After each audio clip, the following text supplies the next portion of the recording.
नमस्कार दोस्तों, स्वागत है आपका आरक्यू वर्ल्ड में। दोस्तों, हम लोग फाहियान द्वारा भारत में किए गए यात्रा विवरणों के विषय में देख रहे हैं। इसी क्रम में हम लोगों ने भारत के अनेक महत्वपूर्ण स्थलों की चर्चा की है। हमने देखा कि फाहियान जब चीन से भारत की तरफ आ रहे थे तो उन्होंने अफगानिस्तान, पाकिस्तान जैसे क्षेत्रों का भी भ्रमण किया और उसी रास्ते से होकर के वो भारत की तरफ आए। हमने देखा था कि किस तरीके से उन्होंने उद्यान जनपद में जाकर के बौद्ध महाविहारों को देखा था, भिक्षुओं को देखा था और वहां पर 500 से अधिक संघाराम, स्तूप, बहुत सारी चीजें उन्होंने देखी थी। इससे यह पता चला था सिर्फ भारत ही नहीं बल्कि पाकिस्तान भी बौद्धमय था। और आज हम लोग सुहोतो जनपद की ही चर्चा करेंगे। तो सुहोतो जनपद में क्या कुछ फाहियान ने देखा था, इसके विषय में जानने के लिए आप लोग मेरे साथ बने रहिए वीडियो के अंत तक। पुस्तक का नाम आप सभी को ज्ञात है, बुद्ध की तलाश में चीनी बौद्ध यात्री फाहियान की भारत यात्रा। इसके लेखक स्वयं फाहियान हैं, भिक्षु फाहियान हैं। अनुवाद किया है जगन मोहन वर्मा जी ने, संपादन किया है शांति स्वरूप बौद्ध ने और प्राकथन लिखा है सुप्रसिद्ध भाषा वैज्ञानिक और इतिहासकार डॉक्टर राजेंद्र प्रसाद सिंह ने। फाहियान ने लगभग 399 ईस्वी से 414 ईस्वी के मध्य चंद्रगुप्त द्वितीय विक्रमादित्य के शासनकाल में भारत की यात्रा की थी। चंद्रगुप्त द्वितीय गुप्त काल के महत्वपूर्ण सम्राटों में गिने जाते हैं। यह परिमार्जित संस्करण है। ये फाहियान का एक स्टैचू है जो आप देख रहे हैं कि फाहियान हाथ में दंड लिए हुए हैं और चीवर धारण करके खड़े हैं। नीचे की तरफ एक पाषाण शिला भी दिखाई गई है और यह मूर्ति संभवतः चीन में लगी हुई है। पुस्तक के 9वें खंड में हमको सुहोतो जनपद के विषय में सूचना प्राप्त होती है। फाहियान जब उद्यान जनपद से आगे बढ़े थे तो वो सुहोतो जनपद में ही आए हुए थे। तो सुहोतो जनपद में फाहियान ने क्या कुछ देखा था, आज हम लोग इसी विषय में चर्चा करेंगे। इस देश में बौद्ध धर्म ही प्रधान है। फाहियान बताते हैं कि सुहोतो जनपद में जाकर उन्होंने देखा कि वहां पर बौद्ध धर्म ही प्रधान धर्म था। वहां के लोग बौद्ध धर्मानुयायी थे, तथागत में उनकी आस्था थी।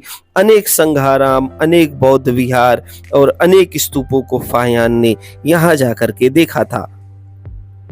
फाहियान को वहां के स्थानीय निवासी और बौद्ध भिक्षु एक जातक कथा के विषय में बताते हैं और महत्वपूर्ण रूप से फाहियान को एक धम्म स्तूप दिखाई देता है जिसके विषय में वो वहां के निवासियों से और बौद्ध भिक्षुओं से पूछते हैं कि इस धम्म स्तूप के पीछे का क्या रहस्य है, यह धम्म स्तूप यहाँ क्यों निर्मित कराया गया। इसको लेकर के स्थानीय जनपदवासी और वहां के बौद्ध भिक्षु फाहियान को एक जातक कथा का अंश सुनाते हैं।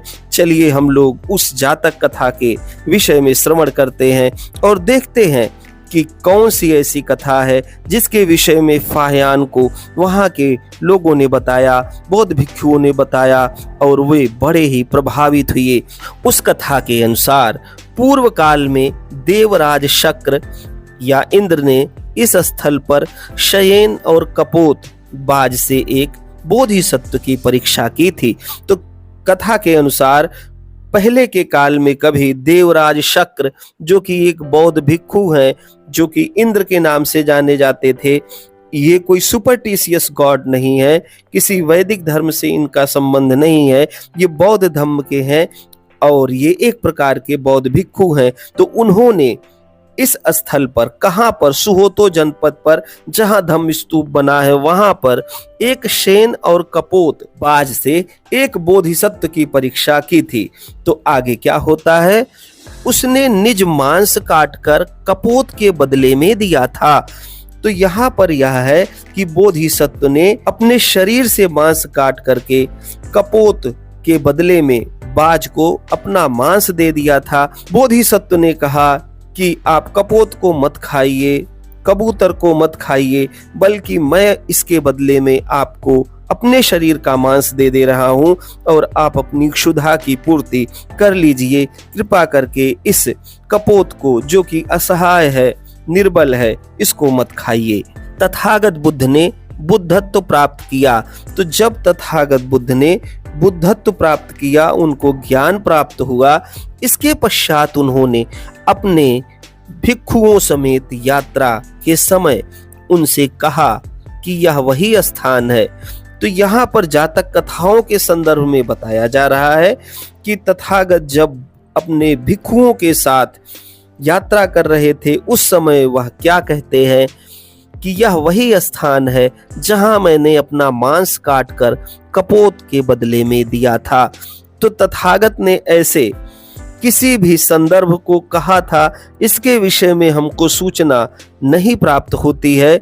ऐसा लग रहा है कि भिक्षुओं ने तथागत के नाम पर बोधिसत्व को रखते हुए यह बताना चाहा कि समाज में दया, करुणा और प्रज्ञाशील होनी अति आवश्यक है, तभी समाज आगे बढ़ सकता है। और इसीलिए इस कथा का निर्माण किया गया था, जिसमें कपोत, बाज और बोधिसत्व को केंद्र में रखा गया। तो बौद्ध भिक्षु जो हैं वो तथागत के मुंह से कहलवाना चाह रहे हैं कि भिक्षुओं को तथागत ने बताया था कि यह सुहोतो जनपद वही स्थान है जहां मैंने अपना मांस काट करके कपोत के बदले में बाज को दिया था।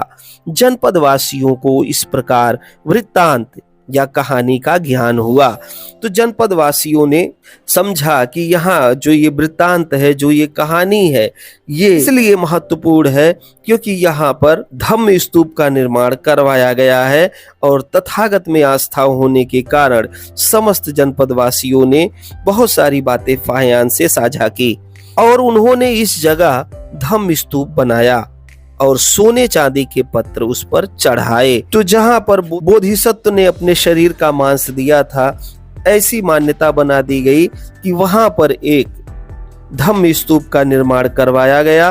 दरअसल फाहियान ने एक धम्म स्तूप देखा था जिसके ऊपर सोने चांदी के पत्र चढ़े हुए थे। तो फाहियान ने जब पूछा तो उनको यही कहानी, यही कथा बता दी गई और फाहियान ने उसको अपने यात्रा विवरण में नोट कर लिया और उसी क्रम में 9वें खंड में उन्होंने सुहोतो जनपद के नाम से इस कथा का वर्णन किया और उस धम्म स्तूप के विषय में भी बताया जो सोने चांदी के पत्रों से सुसज्जित दिखाई दे रहा था। फाहियान कहते हैं कि वो धन्य हुए तथागत की भूमि को देख करके, तथागत के देश को देख करके, तथागत के जन्म स्थान को देख करके। इस तरीके से हम लोग सुहोतो जनपद के विषय में चर्चा कर रहे थे।